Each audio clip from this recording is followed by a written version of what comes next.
Hey, welcome back fitness professionals. This is Kman here. Welcome to another session of fun and learning. And today we're going to look at the 5 main points that you need to know as a fitness professional when you train your clients to execute this exercise safely and effectively for yourself and your clients. So we're going to be looking at the row or the back row exercise, and this is not just limited to a seated row, but it can be applied to maybe the lat pull down or dumbbell row, because pretty much all those compound back exercises are pretty much the same when you look at muscle activation or target muscles. And all you're really doing is varying the angle, the plane of movement, or the angle of the joint, or your body position. But they're pretty much still working on the same part of the engine, which is more your back muscles, because they're still a pulling movement, but you're just changing the angle slightly. So we won't go too much into that, but basically they're working the same muscles. So let's have a look at the 5 main points that you need to know. Now, this is a machine, which is fantastic, but always remember that a machine does have some limitations due to the fact that it's not always as functional as, say, free weights, unless if you're a transformer or your Iron Man, then the machines will be applicable because you live your life in a machine, but in mere humans, mortals, we actually don't live in machines, we have to carry our own body weight.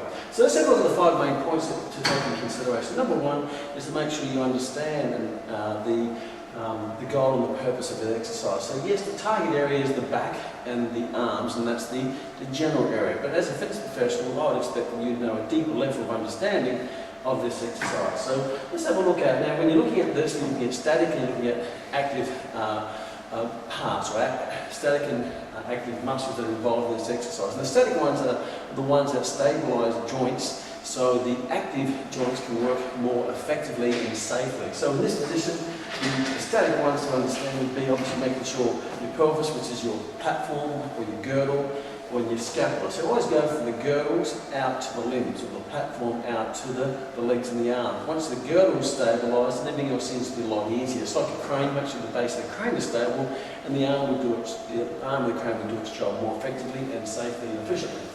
So from here, when you look at the static joints would be your pelvis. You want to make sure your pelvis is in its natural position, slightly anterior, with a natural lumbar curve. And muscles that stabilise that will be, from a pelvic point of view, will be your rectus abdominis, internal external obliques will stabilise the pelvis. Then you're looking at your lower back joints, which is your inner vertebral joints and your lumbar spine, and that will be stabilised by your transverse abdominis and your meticulous muscle groups that lock each one of them in. So that's in good posture. Then you look at your scapula, with the scapula in a nice stable position where it's either retracted or adducted and controlled depressed position, so it's nice and stable with limited movement but not uncontrolled movement. So you want to keep it fairly still so you can lift more effectively on the row exercise. And the muscles that stabilise that will be your middle fibrous trapezius and your rhomboids. And to keep the scapula down will be your lower fibrous trapezius and your pectoralis minor from the front to keep the scapula down. Then you look at your active joints, which will be your glenohumeral joints. We've looked at the scapulothoracic joint, which is static. Now you look at your active joints, which is your glenohumeral joint in your elbow shoulder movement. So in a row position, the glenohumeral joint is going into extension, and the muscles are involved in extension of the shoulder joint will be your latissimus dorsi, it will be your teres major, it will be your deltoid, and it will be also your long-headed tricep that's involved in extension of the shoulder joint. Then you have elbow flexion, and that's going to be caused by your muscles of your biceps brachii, your brachioradialis, and your brachialis. So the big muscles are your prime movers, and the smaller muscles are your assisted movers. But they're all agonists and contribute to the movement of the exercise. So I expect you to understand not just the area, but the deeper muscles, so you can get a better understanding of the movement. If someone gets discomfort or have pain, then you can probably you can work out why that's actually happening, because you understand the joints and the muscles involved in that movement pattern. So number 1, know the goal and the purpose of the exercise. Number 2, make sure you know the setup of the machine to make sure it's set up according to the person's size or their biomechanics or their limitations, whether that be through injury, or whether it be through pain, or whatever it might be. Now with the seated row, there's not that many things you have to set up, because you really just got to put your foot down to the platform and keep your body there. But if you're doing a lat pull down, you may have to adapt pulling this one, you may have to adapt the pad. So that's going to hold them nice and stable, and you make sure you have a clear path of the bar to your chest without taking your nose off. So you have to take that into account with all your back exercises, if you have to adapt the pad in the front or the height of the seat when you're doing it, to make sure that they're executing the movement in its position. So some row machines where you have a chest pad and your seat can go up and down, you make sure that the seat's not at a height where you're doing this, or it's too at a height where you're doing this. You've got to make sure that the row movement is a natural, with your scalp in its natural position, pulled back and down, and you don't have to elevate it to do the row, or you don't have to depress it to put it down here. And that may be controlled by the adaptations of the seat height and the pad on the chest, if there is a pad on the chest. The pad on the chest is going to control how far you have to reach when you're doing the exercise. So make sure you take that into consideration. There's no awkwardness or discomfort or stress being applied onto the joint, because what's important is that your goal of the training is to train the muscles while protecting the joints. And having an incorrect machine setup can actually start to put the stress on the joints if you put the body in a biomechanically ineffective position and unsafe position because the machine is set up incorrectly. So number 2 is correct, number 2 is the correct machine setup. Number 3 is correct body position. So again, just go back to good posture when you're looking at body position. So from here, feet slightly bent, from here your knees are slightly bent. Make sure you're in a natural position where you can get a slight anterior tilt in your pelvis and your scapula is back and your chin is back. So that's a good body position while you're doing the exercise. Even when you're grabbing the weight, make sure you maintain good body position. You don't just compromise your body position to grab the weight.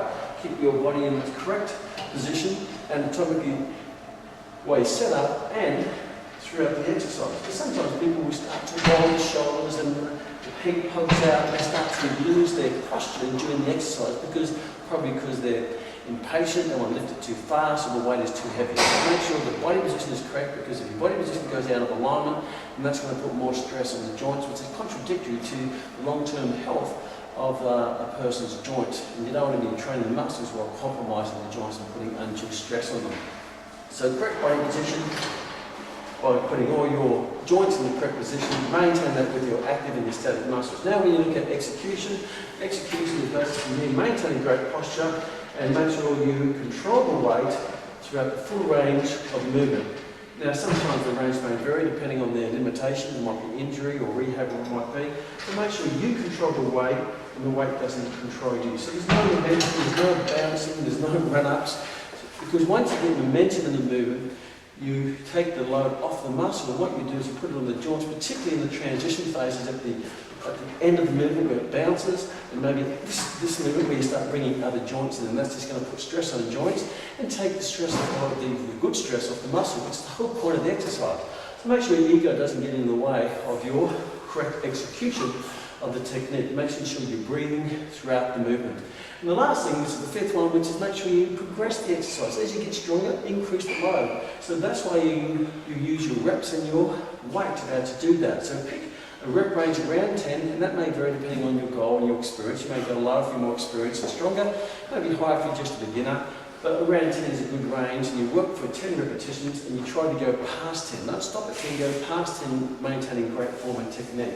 And once you go past 10 repetitions, that means you're strong enough to put the weight up. So the goal is not just stop at 10, do as many as you can that's comfortable while maintaining good form and technique and posture. And when you go past that, slightly put the weight up, and before you know it, you're doing 10 again at a heavier weight. Now when you get past 10, you put the weight up, they may pop you back down to 8 or 9, and the goal is to get past that 10 again. And that's called progression, but you're using those reps as a target to increase the weight. That's the trigger point to increase the weight. And before you know it, you're doing more weight for 10 repetitions that you did at the start. It means you're stronger, and now you're closer to achieving your goal. Another way to progress the exercise is maybe progress it to a more complex exercise, such as lat pull downs or chin-ups or dumbbell rows. But the more complex doesn't mean it loads the muscle anymore, it just means it's slightly different. It may require more stabilisers, it might be more specific to your goal, it might be more related to the sporting movement that you're training for. So you don't always have to change the exercises for the sake of change, but make sure you change it for a purpose and a reason which is going to be closer to your desired outcome. So you can progress through weights, it's progression, your sets and loads, and you progress through complexity if that is required. So quickly to wrap up, number 1 is know the purpose of the goal of the exercise. Number 2, make sure you know the correct setup of the machine according to the person's limitations and goals. Number 3 is to make sure that you have maintained good posture and body position in the exercise for nice for safety and effective training. Number 4 is to make sure you have good controlled execution, nice safe execution. And number 5 is make sure you progress them by using reps and sets and loads and maybe complexity to help them get closer to their goal. So take that in consideration when you're training yourself, but most of all, if you're a fitness professional, make sure you have a good understanding of those five when you're training your clients, because they're paying you top dollar, because you're a fitness professional, and then you'd expect any fitness professional to know their stuff at a deeper level of exercise. When you're prescribing the exercise as a medico prescribed medicine, you'd expect them to understand what they're prescribing, and if you're a fitness professional, the public would certainly expect you to understand the anatomy and physiology of the exercise you're prescribing. So see you in the next session.